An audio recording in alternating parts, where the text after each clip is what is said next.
This weekend, the semifinals for high school football here in Michigan. But one of the lasting impacts on many of these young athletes is going to be the effects of concussions. Dr. Chad Stevens is with us. He's an expert on concussions. Find him at noblepainandsports.com. Chad, great to have you on WILS. Thank you for having me on the show. Yeah, now tell me this. How did you end up getting into this issue of concussions and making this a focus?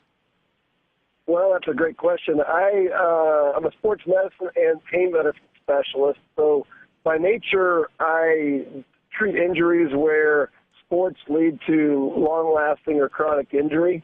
And so being a team physician at all different levels during my fellowship and my training, I became very fascinated with the idea of concussion. Mm-hmm. And then through time, I was involved in promotion and the research behind some products that are on the market to help prevent the amount of an impact from a hit. Tell me this, Dr. Stevens, tell me this. What percentage of high school football players do you think have or will experience at least one concussion?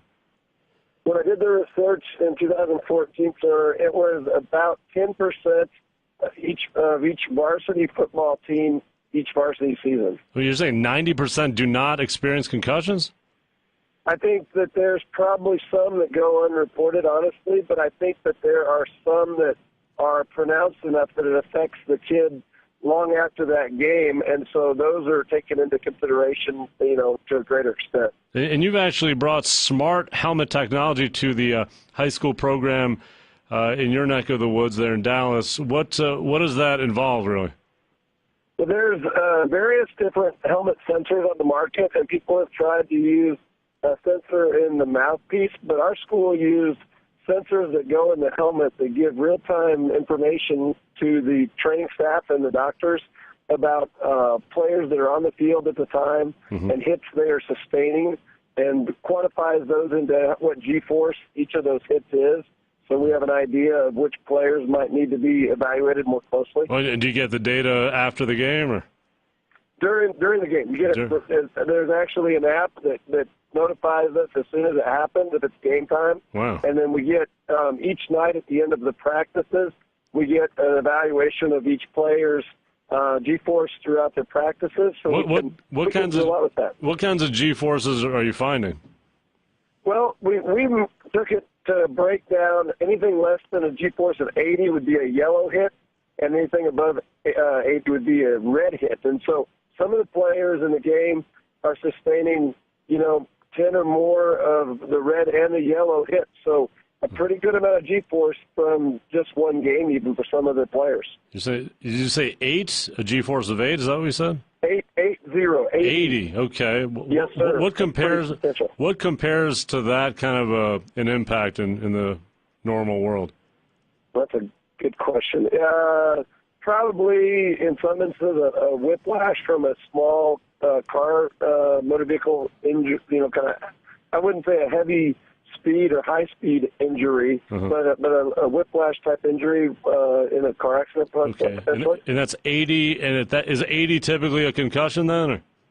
Well, there's no number that correlates to concussion. That's what's interesting. Concussion is and always will be a clinical diagnosis, and so what these sensors tell us is there was a player that took a hard enough hit that they might need to be evaluated. So we bring them out, we talk to them without really disrupting the flow of the game.